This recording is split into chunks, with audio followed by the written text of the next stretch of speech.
Hello, Chelan County. Welcome to the Power Hour. I am your host, Lacy Stockton, and I'm super excited because today we have our friends from Sustainable Wenatchee here with us. We have Betsy Dudash. She's a local horticulturalist or a plant lady, and she also loves making great food from her edible garden. And we also have Jana Fischback, who is Sustainable Wenatchee's executive director and guru of all things sustainable. They will be answering your questions on edible gardens, eating locally, composting, why you're going to love worms in your house, saving energy, staying cool in the kitchen this summer, energy efficiency at home, all these things. So if you like to eat, if you like flowers, and if you love the planet, you are in the right place. Just drop your questions in the comments. We can see them. And Jana and Betsy will answer those here for you live on the Power Hour.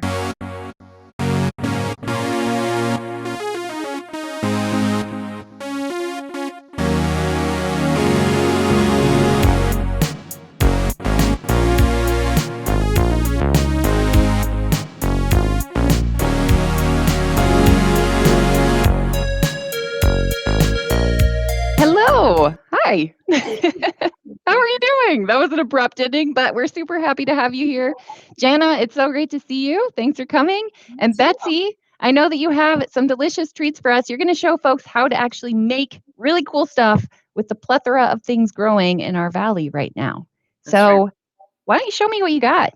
Okay, so you want to grab that, Jana? Sure. So we're going to start with a freshly harvested cucumber from my fence of cucumbers this morning. And I love cucumbers. They are my favorite vegetable. So they're also a perfect appetizer, like when you're cooking or your guests are hungry. So I'm going to cut the ends off. I'm just going to peel it. Some varieties have thin skins that are nice and sweet, so you don't have to peel them. This one we do, but never fear, the peelings will go into Jana's worm bin, so that's exciting. Okay, hold on. Tell me about this worm bin. What are you talking about?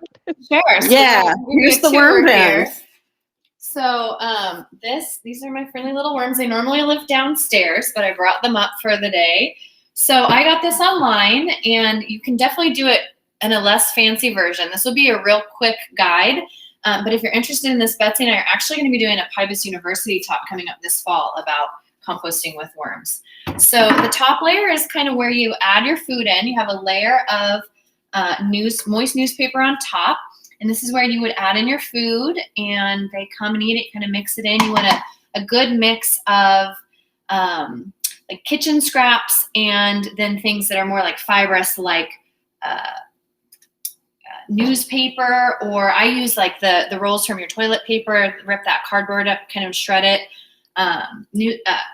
Paper towels. Let's see, what else is I use shredded paper. Everybody's got a paper shredder for their, top secret documents. I use a big layer after I feed them kitchen scraps on top too. So that's where they get So this is your important document shredder right here. That's right. Yeah. Awesome. I love that. See, this is where they're really doing the work down here, and this is where most of the worms live. They don't really like light, so you might not be able to see, but this is where they're really processing it and turning it into that awesome black gold. So most of them are kind of living down here, but when I feed them, which I need to do, they will they'll come up and start doing their work. And so what's really nice about this is, as we'll mention in our PUD University talk, you can do this year round. It's not stinky. I just keep it in my basement. They are inside worms. They don't like really hot or cold weather. And so they definitely need to be kept inside in extreme heat and things like that. The lid kind of gives some guidelines and says 40 degrees to 80 degrees is what they like. But because they don't smell. That's really good, because most of us also like between 40 and 80 degrees in our home too. Yeah, it's perfect for a basement. So what I do is I keep all my scraps in here. So this is where the scraps from our meal will go today. They can eat anything that's not dairy, meat, or citrus. They don't like real citrusy, acidic things. So in here I have coffee grounds. I have some kind of moldy strawberry tops, even some like from my house plants when they kind of have leaves that die. I kind of just pick that off and put it in here. And then I actually have some crunched up eggshells, because you can add like calcium to your soil too by crunching that up. So that's what I've got going on here. I just keep this under my sink. It's got a carbon filter to kind of help keep this, this stink in there. This is honestly gets much more stinky than the worms ever do. So as long as you keep this kind of rotating through and feeding your worms often enough and rinse this out, you shouldn't really have any problems with smell at all. And yeah, Betsy started me on this a couple years ago, and I love it. It's easy. They're fun. So do you do compost and worms, or are you mainly worms? What are you doing? I just do worms. I tried a tumbler. That for me was much more hard to kind of get the balance of, they say greens and browns with the nitrogen balance and all nitrogen carbon. And I was just not good at that, keeping the right amount, keeping the ratio right. And so I found worms to be much more forgiving in terms of like getting that ratio right. Yeah. Okay, cool. No, same. I will say, I had a tumbler and then it just became a big brick that was like half of a cylinder in the bottom because I failed to turn it enough or something. So yeah, worms are a lot easier. That's great. Okay, so this was a tangent. You were taking on your cucumbers, which are from your garden. And what are you doing with these? Can I add a couple items about worms? Sure.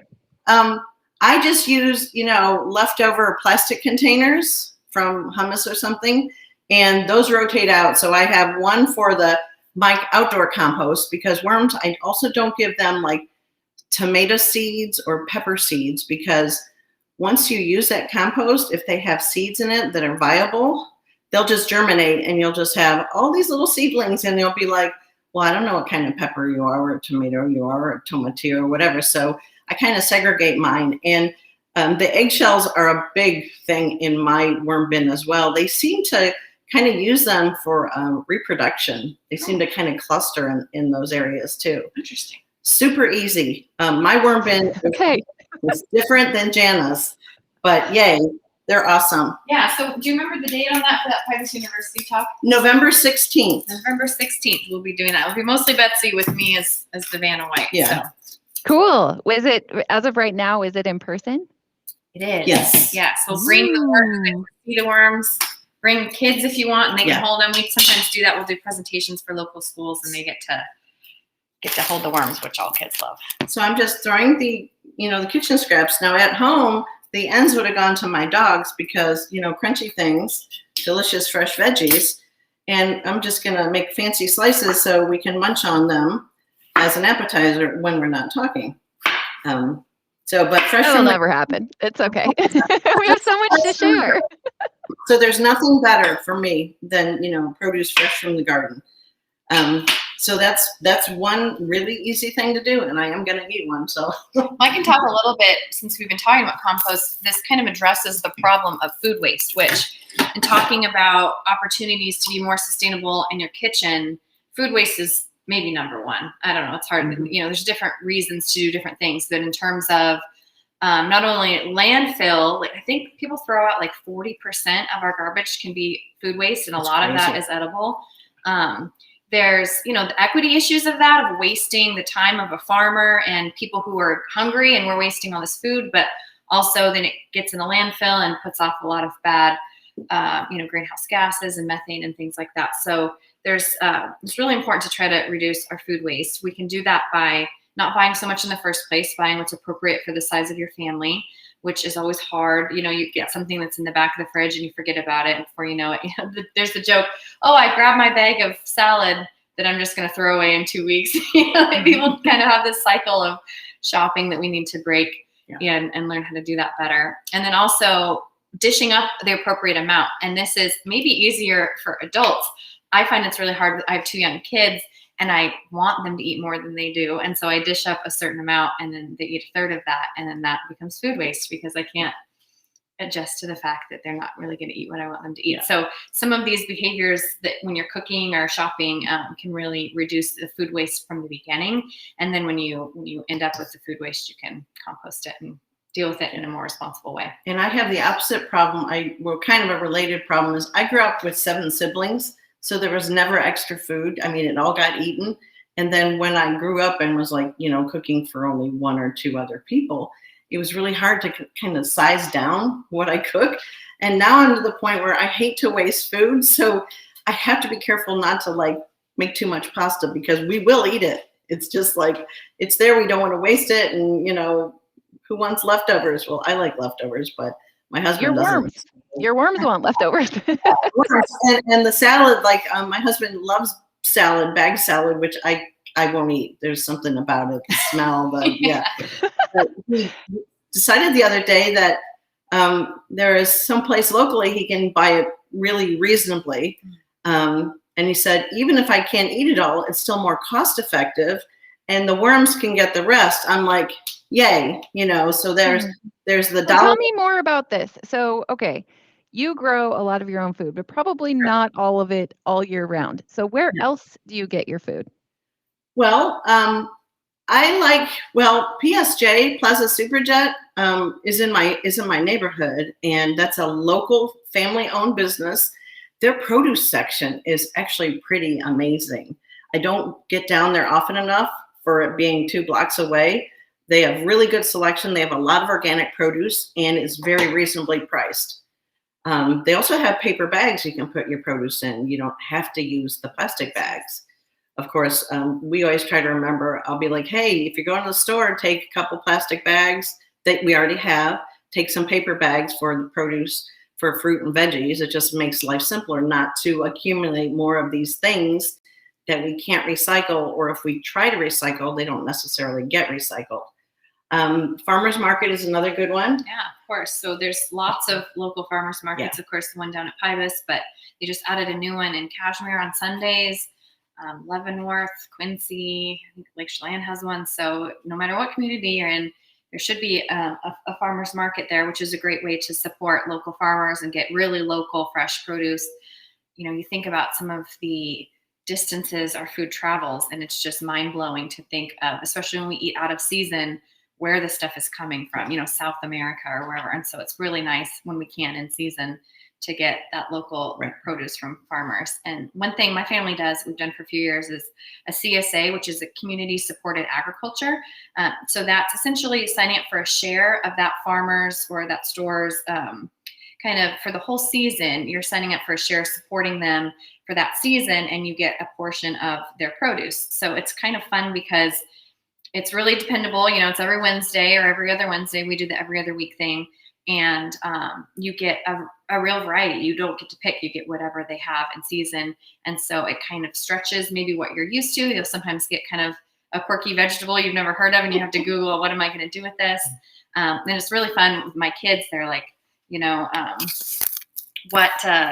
what are we going to get each week? It's so exciting. Like, oh, we got cherries this week or whatever. So we do that through Rhubarb Market, which is another great local place to get produce and all sorts of local items. And so they offer a CSA, but I think almost all, decent sized local farms offer some kind of CSA. Yeah. And it's the whole season, which is nice. So starting in like maybe June through like October, I think you can get something on a real regular basis, and kind of forces you to, keep eating that good local produce rather than having to make it to the farmer's market on the Saturday. You can also find people selling their cherries or their peaches or whatever on Facebook Marketplace of all places. Oh. Growers directly to the buyers instead of going through a middleman or selling. I do love the bulk deals because, I don't know exactly what I would do with a dozen cantaloupe, but I can find a use that is not them just getting wasted. Yeah. I have friends, we could have a cantaloupe party or do different things like that. Yes. I did want to say one other thing that I think people don't think about with food waste is fermenting. And so, we have yogurt, we think about probiotics, and it's kind of having its moment right now. But I just found a cabbage head in, 2 of them in our fridge. And I'm like, okay, it is time for sauerkraut, because that's a really great way. It's delicious too. It takes a little bit of time and love, but you'll never go back to store-bought sauerkraut again once you do this. And there's tons of other things that you can ferment. I'm not saying that I make my, own wine, but I've been known to have my children squish errant fruit at the end of the season, and this is the time for it. Like apricots are going off right now. Later, elderberry wine is really fantastic. All of that stuff that would otherwise be potentially just wasted can come and be a part of your meals even later in the year. Like we're just finishing off some, I think it was from grapes that were going to go to waste from last year. So that's another longevity tip. Ferment it. Yes. That's Love fun. it. That's fun. Yeah. Or make jam. The Yep. past 2 years, my husband made jam with some of our apricots.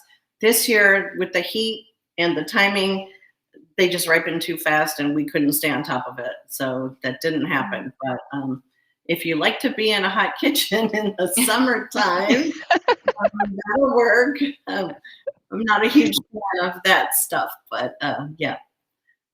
Yeah, let's talk about keeping cool because one of the ways, one of the ways that we heat up our houses is by cooking. And people don't really think about it. They think, oh, I'll just, have my AC on and have my kitchen and then have my nice open floor plan.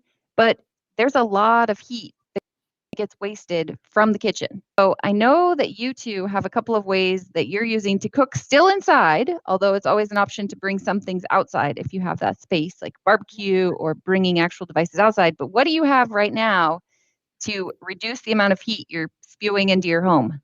So one thing I use at home is an electric kettle. I drink iced tea, decaf iced tea all day long in the summertime.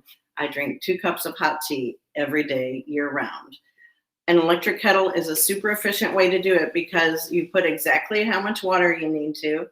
It stops when the water's boiling, done. I also have a fancier one at home that a tea kettle that times it like the basket falls and you have it steep for the exact amount of time, comes up and it's ready. So those are great energy efficient appliances because you're not putting a can of water on the stove and watching it boil away while you're running around trying to do something else. You're just kind of making exactly what you need. And what you lent us, Lacy, today we're going to try to use your convection Yeah, it's an induction cooktop. Induction cooktop, that's it. Neither of us have used them, so that's pretty exciting.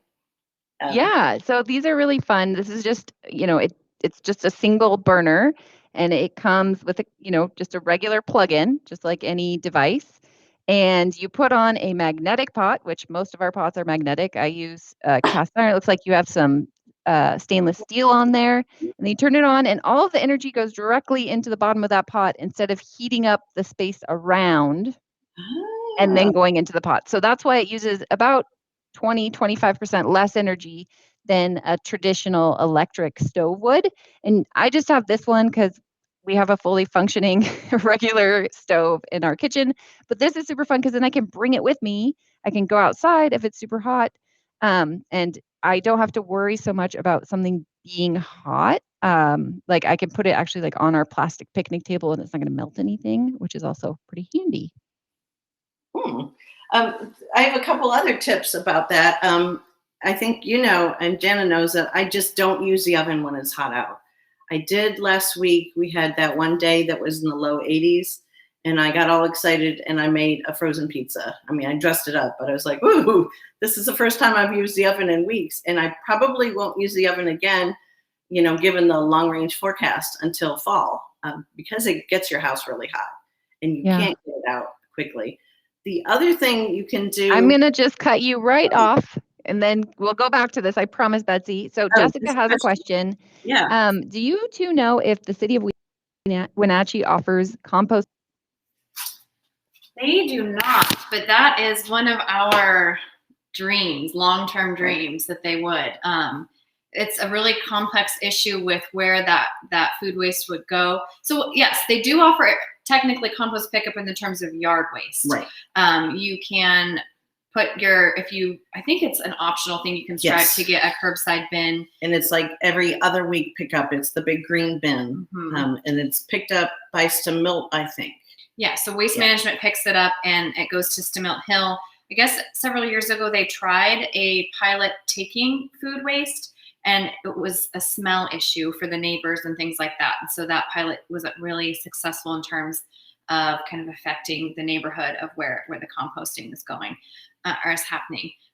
We've talked a little bit just a mill, and we're hopeful that someday that this could be an option for people, because especially if you've lived in a different area or a big city or something like that, you love that you get the little thing that can go under your sink or whatever, the little city provided container. And a lot of times I think it all just goes with yard waste and things like that, and it's a really nice feature to have, really nice service. But not right now. But Waste Loop in Leavenworth is working on a pilot program with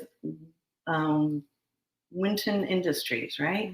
Winton Manufacturing, and they are Winton Manufacturing is a commercial scale compost facility, and they were just up and running, I think, about last spring. I followed up on the progress. Yeah.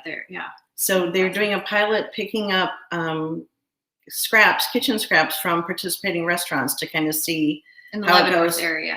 In Leavenworth area. Yeah. Another thing that makes us more hopeful that this will happen in Wenatchee is that I think a bill passed last year that kind of requires cities and municipalities and even counties, I think, to offer these composting services if it's feasible and if there's demand. I think there's like 2 outs for cities to take, but I think the demand is increasing in Wenatchee, so that's something to think about. Possibly write to our local representatives and say, hey, what's the status of this? Can we make this happen?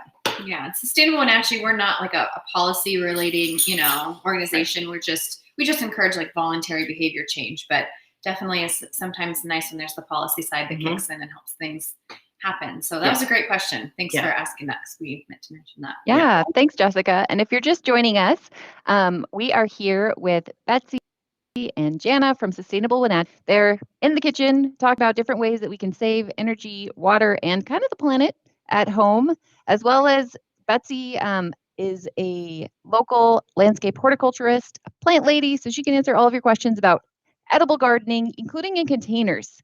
I actually, Betsy, if you want to finish your thought, I'm going to queue up a not squished version of your video where we can actually see a little bit of your garden itself. So go ahead and finish your thought first, though, okay? The thought was about not necessarily heating the kitchen, but reducing your electrical usage during food preparation. So, for instance, I have my favorite knife I brought for, slicing the squash.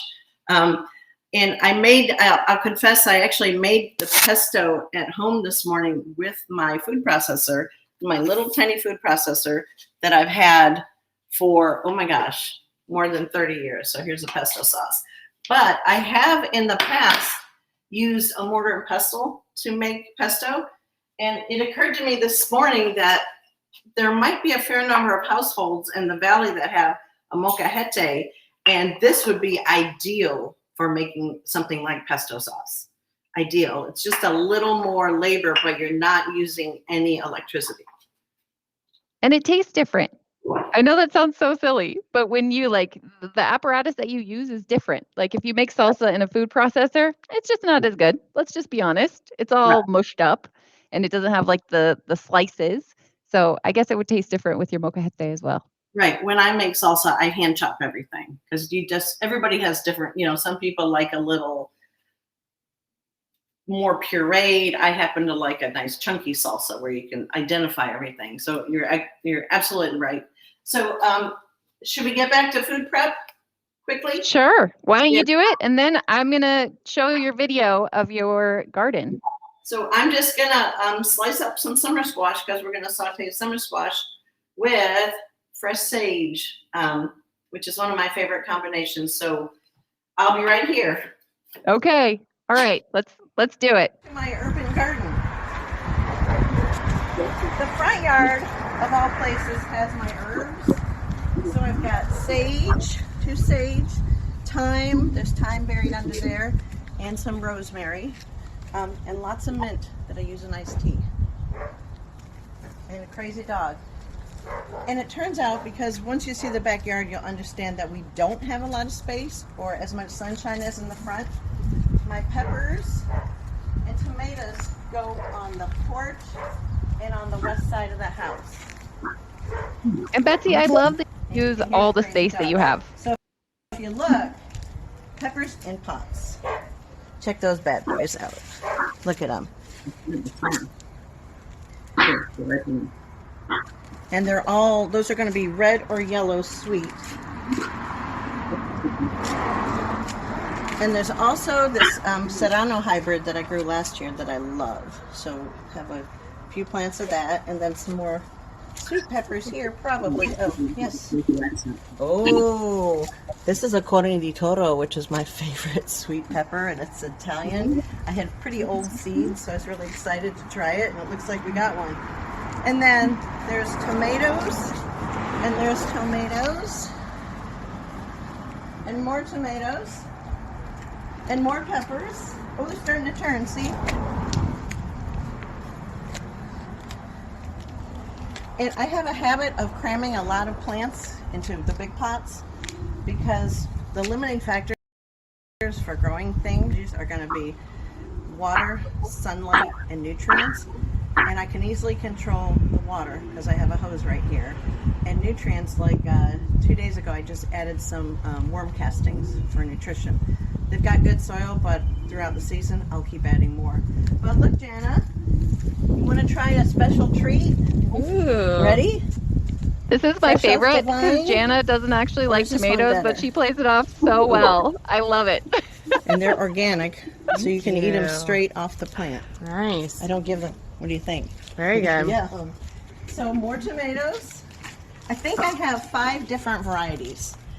And the thing about growing tomatoes in Wenatchee is the plants will be big, like in the soil with a lot of water. Mm-hmm. The fruit, not so big. So if the seeds say, oh, it's going to be like a 1 pound fruit, I wouldn't hold your breath. But here's some more. Mm-hmm. What I noticed with the bigger varieties, the beefsteak, is that they were more susceptible to the heat than the little guys. So right now. So Betsy, can I ask you a question? I just paused the video of you showing us your garden. So you have a lot of containers. Can you tell us a little bit about, when you decided to go with containers versus like I know you have a home that has some plots as well, but why stick with containers? For myself, I actually live close to downtown Wenatchee and have our backyard is almost all brick or concrete patio. So there's little patches where I could put plants in the ground, like where I have the cucumbers along the fence. There's not much other space. And our soil in the front yard, like I stuck extra tomatoes in there in the front yard, but it's very sandy. And I could amend it with a lot of compost to improve the fertility and the water retention to make it better for growing vegetables. But I'm actually turning it into a native plant garden. I'm a landscape designer, so it's my playground. I'm experimenting with different plants. So for us currently, planters are really the only way I can do it unless I could get a garden plot somewhere. So we are actually limited by having a small urban yard. Okay, cool. Yeah, but it doesn't look like you're super limited. You're producing a ton out there. Yeah, the whole west side of the house was the no man's land between the driveway and the house, and it was just gravel and a heat pump. And for me, that didn't work. I didn't want to just look at a bed of gravel. So interspersed with the big pots, I have a grass I transplanted from the front. I have some milkweed, and there's some yarrow, and there's a couple other things. So, but the pots have their spot. And I've always grown vegetables. Like even when I lived in a high-rise apartment in the Netherlands, I had pots of basil on the balcony. And my earliest memories are being in the vegetable garden with my mom. I must have been, a year and a half or 2 years old, because there were so many of us. We had a huge vegetable garden. So it's kind of just what I do. So wherever I am, I find a way to grow vegetables. Nice. Cool. And what are you doing? So I'm assuming that these summer squash are straight from what we saw outside. They are. They're from some big planters I got in the backyard that some clients gave me. They didn't want. They're actually the kind of the cattle trough. They had been used by the previous owner of the property, and I filled them with squash. experimentally and some other things. Also threw some watermelon in, but those little guys died within like 2 days. So I've never used that. No. It was like, okay. I've never used containers that large, so I view the whole thing as kind of an experiment. And it's working out okay. I have had a steady supply of summer squash, which is what I'm using now, and zucchini, and like I said, the cucumbers from the wall of cucumbers, which is the little space between our brick patio and our fence. And to build that, I actually found a secondhand volleyball net at Goodwill and turned it into a trellis. And then it wasn't quite big enough in one spot, so I kind of added to that by tying knots with jute. So it actually covers 2 complete fence panels. And the cucumbers right now are up to, almost the top of the fence. The trick is just making sure they get enough water. So right now that's twice a day. So. Okay, here's a question for you. Christine is asking, where does she go to recycle glass? It seems like recyclers are disappearing. Oh, we have an answer. Jana will address that. Yeah, that is have an answer. probably the most common question we get asked anymore. And I'm so happy that I have an answer, because in the past it's been like, well, you're out of luck. But very recently, Lake Chelan Rotary Group has started glass crushing. Before that, when Waste Management was, like you said, removing that from the accepted list, there was no place in the Wenatchee Valley, and it really kind of north central Washington. I should say Leavenworth residents were able to, because of Waste Loop, who we mentioned earlier, they collect glass, but for residents of Leavenworth only at the Leavenworth Recycle Center. So Waste Loop is awesome for those who live in that area. But otherwise, if Waste Management removed glass from your accepted list for your curbside recycling, you were kind of out of luck. Now you can store it up, and then the next time you go to Lake Chelan on a Saturday, I want to say 8 to 1, just Saturday morning. So it is a little limited. You'll have to kind of find a time when you are maybe going up to the Chelan area anyway and bring your glass. I was thinking we have a private Facebook group that's kind of a part of our Sustainable Wenatchee Facebook page called NCW Sustainable Community. And that would be a great place to coordinate with people if someone is going and taking a load of glass up. You can kind of coordinate and use that, if someone wants to offer, if they have extra room in their car or whatever, to go take a load, because they were originally going to just have it be for Lake Chelan area residents. And they do actually need the glass and need the material. And so I'm really happy that us Wenatchee folks and other people in the area can store it up and then take it there. Obviously, it's not ideal. It's not side, but at least there's an option for people that aren't able to do it curbside anymore. And there's a nominal charge, which if you go to their website, it's 2 cents a pound, which, I think it's worth it, right? Yeah, absolutely. Yeah. And so they're not actually recycling it, they're crushing it. So it's more of a reuse type of a thing.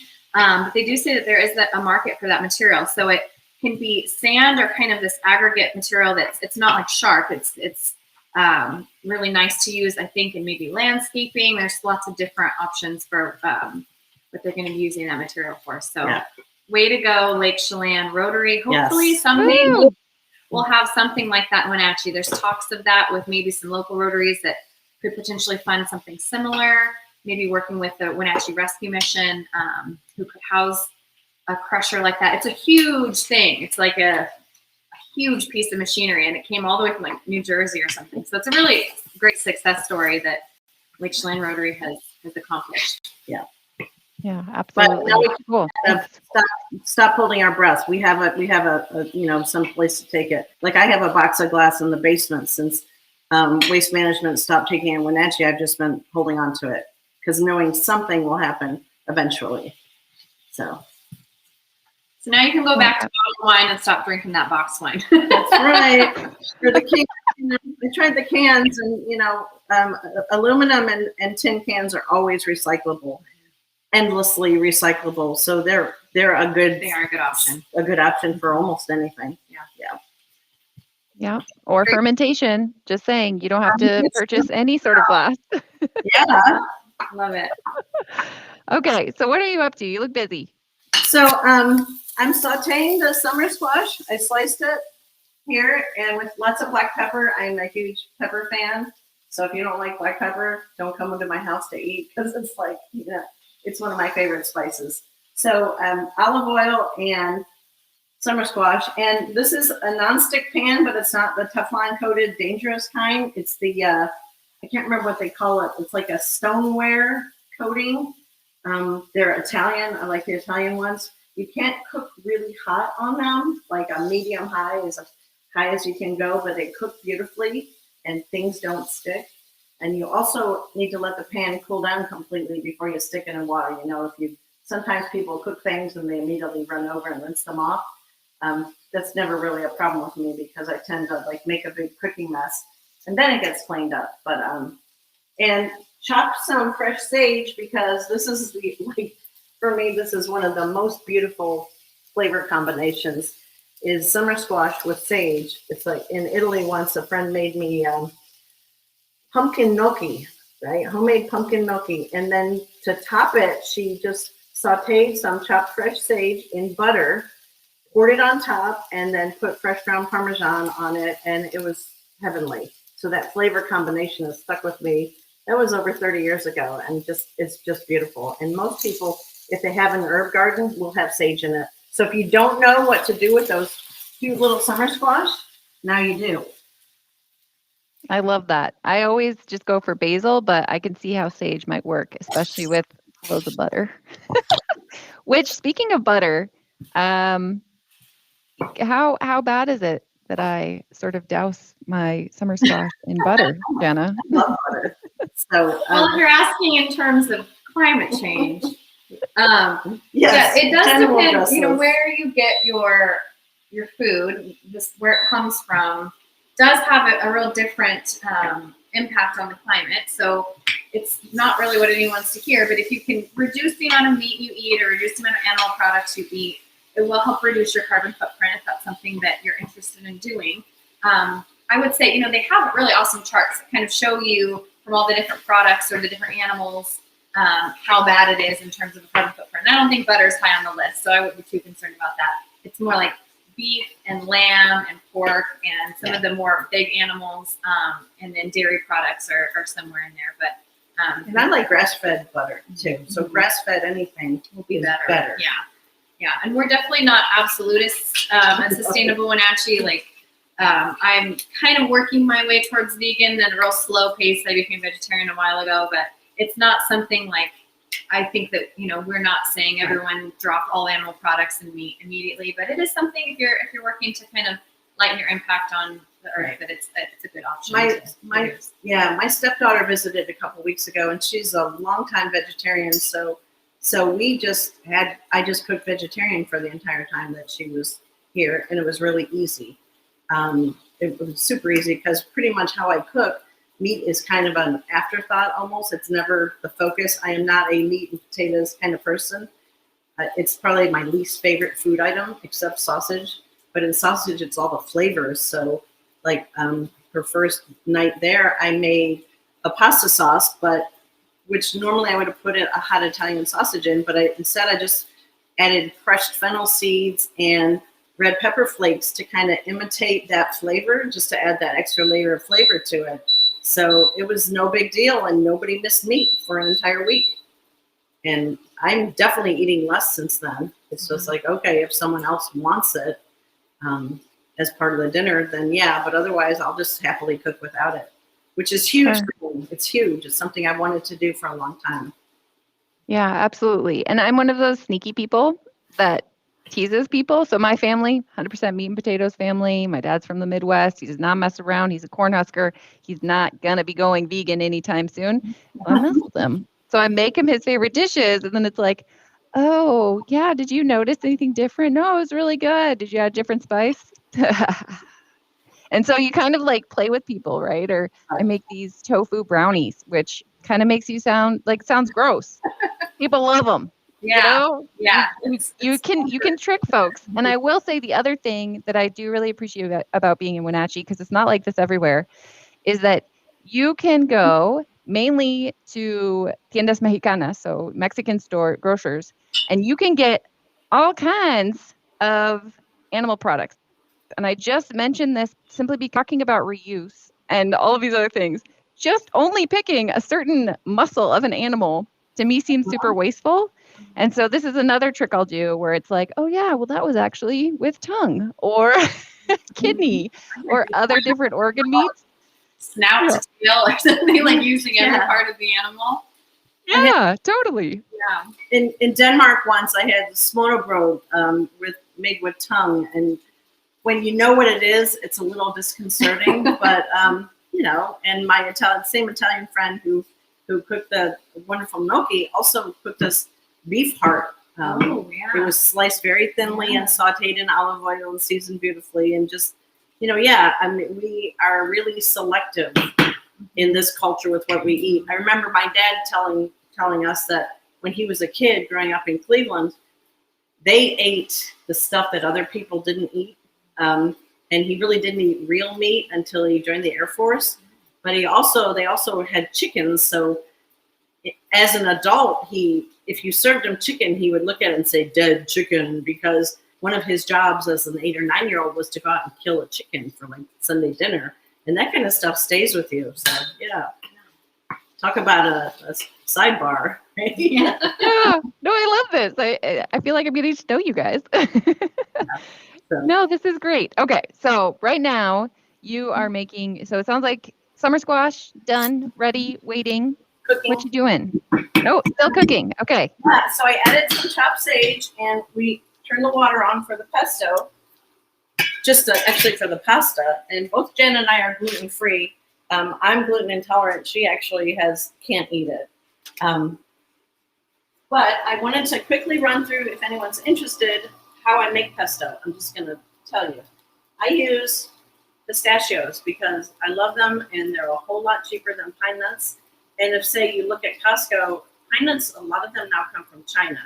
So talk about a carbon footprint, something being shipped from China when we can get pistachios that are grown in California. That's kind of a big difference. And I love the flavor of pistachios. So I'll take a handful, and I have a little food processor that's about this big. It means I'll take literally a handful, put it in there, and I'll process it with a big blade. And then I'll take at least 2 cloves of fresh garlic, throw them in there, process it, and then I will generally, before I start this process, I'll fill this particular colander with fresh basil. For this project today, I kept it a little smaller, but for like a 4 people or a nice dinner, I'll fill it up. And if I have a lot of basil, which I need to plant more, and I'll rinse that. And then basically I take the basil and take the leaves off, throw them in there until I have a nice level. Then I will add olive oil, and cooking for me is very subjective. I don't follow recipes or measure things. Then I'll process it. If I need to add more olive oil at that point, I will. And then I'll add more leaves, process more and olive oil, and do that until it's all done, using my little spatula to scrape it down until it's a nice smooth consistency. So here we go. I made this before I came over. So at that point, it's vegan. Yes. Yeah. It's vegan. It's vegan until you cook the pasta, mix it in, and add Parmesan cheese. So that you could make it a vegan option if you wanted to. You could. Yeah. All right, cool. I'm going to drop that recipe into the comments. And if you are joining us, we are here, as you can see, with Betsy cooking up some lunch straight from her garden, and Jana as well from Sustainable Wenatchee. If you have any questions for them, we've gotten a lot about, what we can do with our glass to recycle it and our food waste. If you have any questions, drop them in the chat and they can answer those.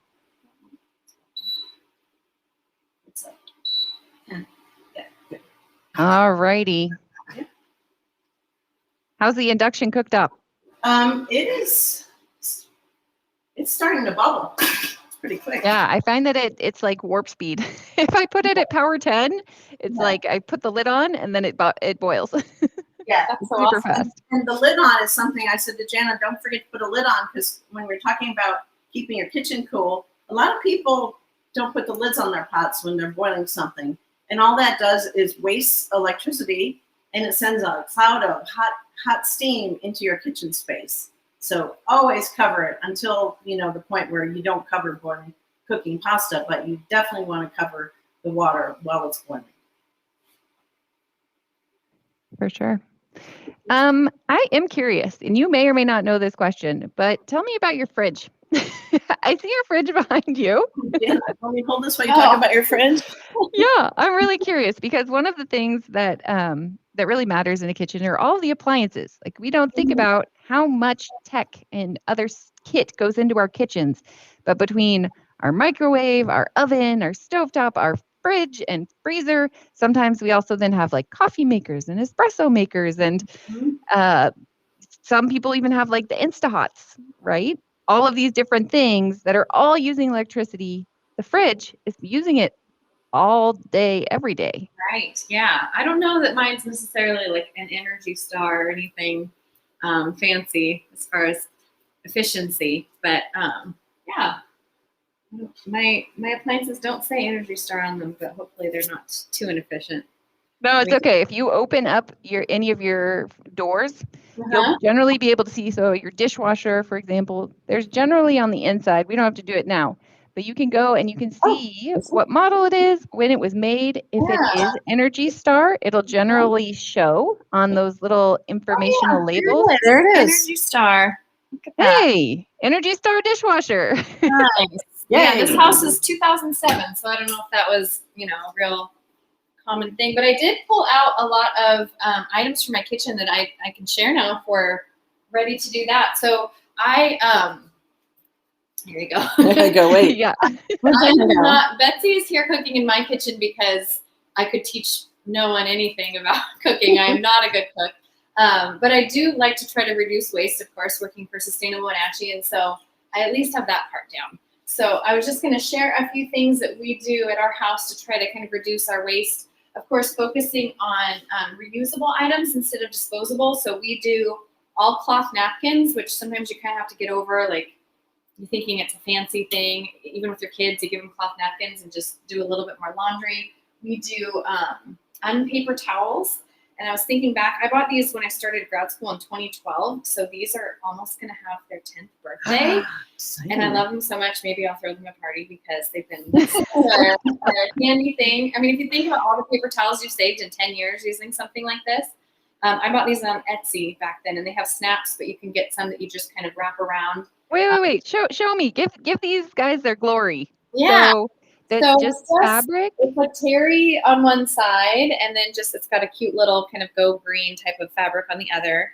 And I assume it's organic, but I don't remember from buying it before. But they have snaps, so you just snap the 3 snaps off when you need a towel. Just like, when you think about what you use paper towels for, sometimes it's a nasty mess, and you're going to want to grab a paper towel and throw it away. But most of the time, it's water or something that can totally be washed off. And so we do keep a roll of paper towels underneath our sink so that if you need it, you've got it. But I found when you're trying to make the switch to more durable, reusable items, if you hide the disposables like the Ziplocs or the saran wrap or the foil, you'll find, I can grab this. We've got our water boiling there it over is. there. You'll find that you don't, if you replace it with reusable stuff, you don't reach for it as much if you kind of tuck it away. So we have a roll of like saran wrap and foil in our garage, and my husband will sneak out there and grab it. But we pretty much have replaced everything, with more durable, reusable items. Even like sponges, you can find a cloth sponge. So I saw something that you had posted a while back that had toilet paper that looked like a little mini version of your paper towel roll there. Do you guys use that by chance? Not. And if we did, I'm not sure I would admit it. But no. That was Betsy wrote this blog about, with the pandemic and the massive toilet paper shortage and things. She and I both have a bidet attachment. And so that's probably step 1 in reducing your waste in the bathroom as far as toilet paper is concerned, because you can get pretty clean just starting with that. But some people take it to the next step further and use cloth wipes. I actually do cloth diaper, and I use cloth wipes for my cloth diapering.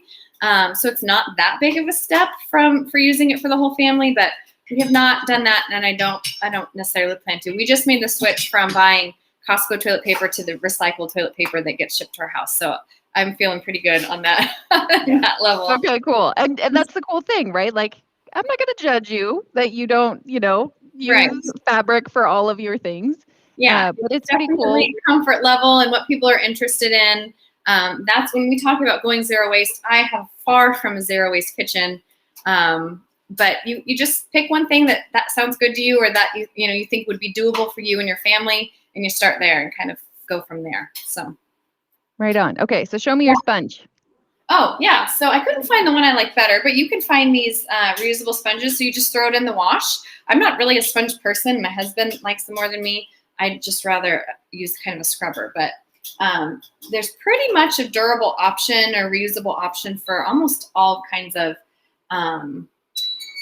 disposable products to replace it with. So another option, and I know it's a big piece of plastic, which is not normally something we promote, but this is a microwave cover so that you don't have to put saran wrap or a paper towel over something that might splatter. So we've had this for, I don't know, probably since we got married. Maybe it's 12 years old, and it does a great job. You just rinse it off.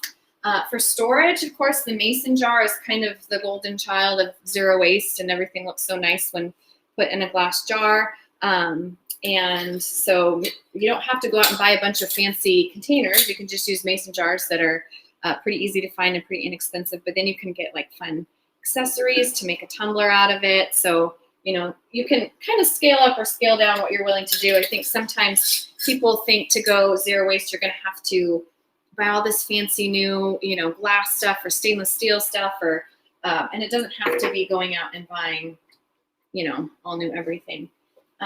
For storage, we love the stasher bags. They're made out of silicone, and you can put them in the dishwasher. You can put them in the freezer. They are a little pricey, so I kind of buy them when they're on sale or just a couple at a time and kind of phase it in. But we've used these for years. Where do you find those?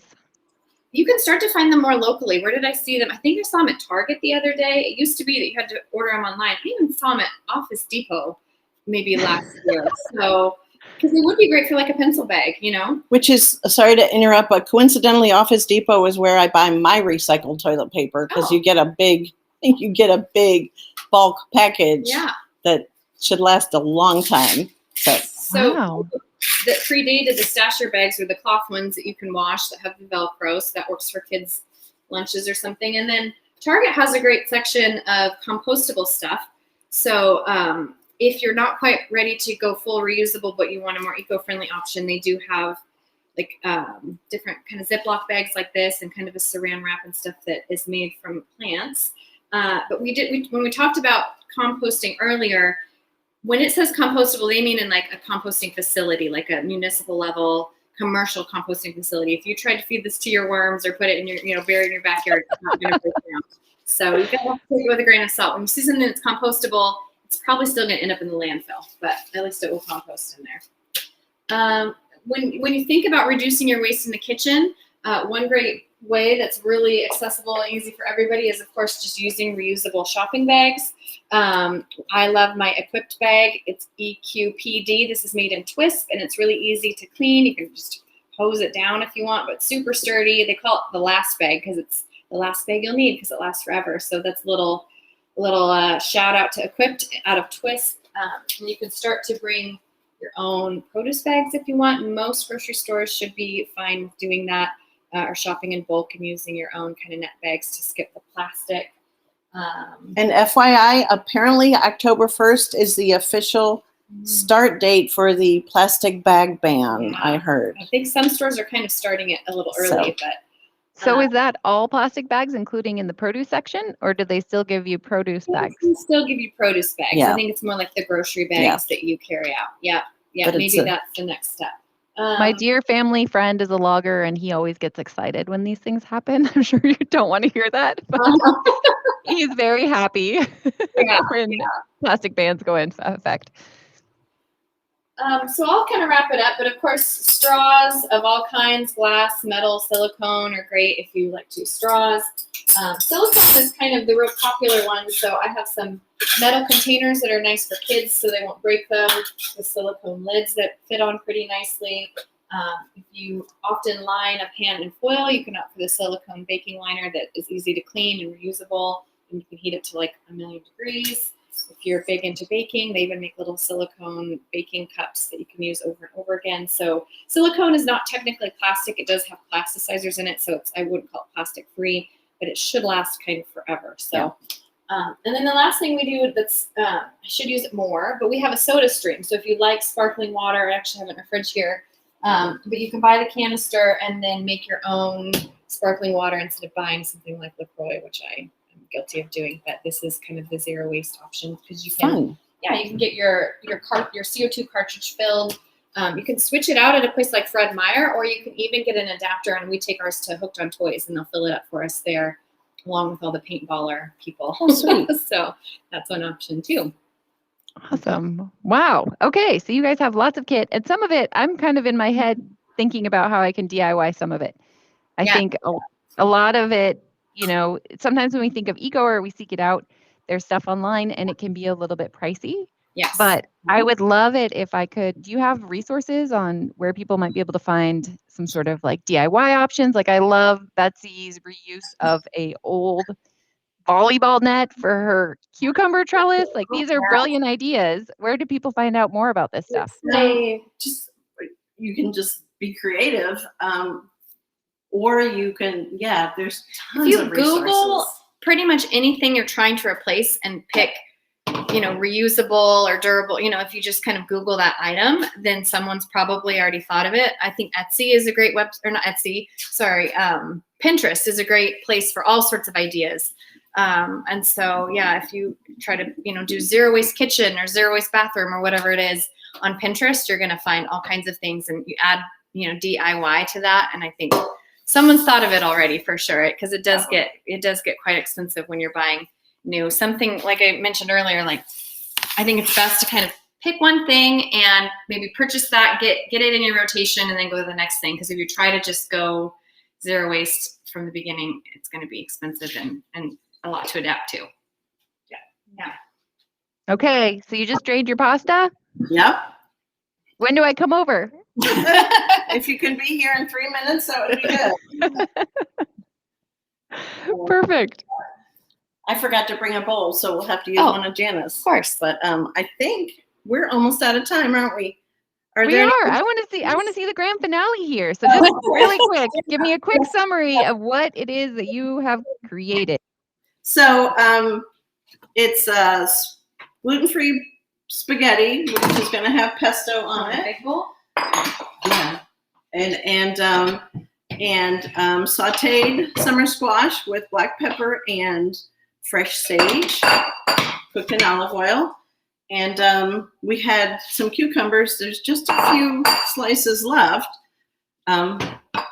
which are always a great muncher. My mom used to yell at me and slap my hand because every time I would walk by like a plate of cucumbers, I would grab a handful and they would never last for everyone else because they're my favorite vegetable. So I'm just mixing in the pesto sauce with the pasta. And as I said earlier, I tend to over make. So there may be a little too much pasta here, but this makes a great leftover. Just don't microwave your pasta with pesto. Just don't do it because it's a completely uncooked sauce. So when you're mixing it up, to finish the recipe, you get all the sauce in there and you're just going to basically move it around to coat every little piece as much as possible. If you can see that. Looks good. And then once it's done, you serve it up in bowls usually because it could be messy. And everybody puts the amount of Parmesan that they want. My husband used to say, "Oh, I don't need cheese." So the first couple times he ate pesto, he didn't put cheese on it. And I'm like, that's a critical component. Why don't you just try it once? And he tried it with Parmesan and he was like, "Oh, that's really good." Because he's like, "Yeah, I don't really like pesto." And I'm like, that's because you're missing the main ingredient, one of the main ingredients. So, and that's it. And if you're going to make it and freeze it, it freezes beautifully. Just put a little layer of olive oil. I like to freeze it in little containers, basically a whole meal. In the middle of winter, nothing says, "Oh my gosh, winter's not going to last forever," like some pesto and you can just let it thaw for a couple days and use it that way. I never freeze it with the cheese in it because it just takes up space. And like I said, everybody likes different amounts of cheese in their pasta. And I think that's it, right? That's amazing. Okay, is there any other parting words that you'd like to share before we say goodbye for the afternoon and you guys eat your lunch? Well, what I would say as a cook, because I've been cooking for 46 years, so a long time. I love to experiment. I think of flavors, of what's in season and what flavors do I have and what do I like. So I'm kind of a fearless cook. I use squash in spaghetti sauce, in tacos, in anything I can think of. So don't be afraid to experiment, because if you don't like it, you'll be able to figure out what you didn't like and then try again. And feed it to your worms. They'll probably like it. Worms like everything, pretty much. Yeah, Perfect. and I enjoyed the topics. I mean, we kind of covered a lot of things in an hour, but we often do educational programming through Sustainable Wenatchee that kind of does a deeper dive in some of these topics. And so if you're interested in that, you can go to our website, sustainablewenatchee.org, and sign up for our email newsletter, which I send just one email a month. You can go to the bottom of our screen and sign up there and then learn what we're kind of up to, including our composting class coming up in November. We're going to be doing some fundraising for a waste and recycle directory. Mm-hmm. That's a really exciting, really big project that we're going to be doing. And it's a great thing for people who have questions, like the glass question we had earlier. It's going to be an awesome website that we're going to be developing, hopefully, once we get our fundraising done. So, yeah, check out sustainablewenatchee.org. And so here. There it is. Awesome. All right, I'll be right over. Thank you so much. I really appreciate it. And I'm just going to put a plug in. So next, in 2 weeks, we are going to do a sneak peek of the completely redone Rocky Reach Discovery Center. I'm really excited about it, mainly because the fish viewing is going to be epic. Like they have all these different levels now, depending on your height. If you're a little guy of 2 years old, you can still see the fish. But seriously, the Rocky Reach Discovery Center is going to be open to the public on the 28th of August. But in 2 weeks, we're going to meet with Bob Bauer and Debbie Gallagher, and they're going to show us around the slightly unfinished raw version of the Discovery Center a couple weeks before the actual opening, which is going to be fun. All right. I hope everybody has a fantastic afternoon. See you next time. Bye. Thanks, Lacy. Bye.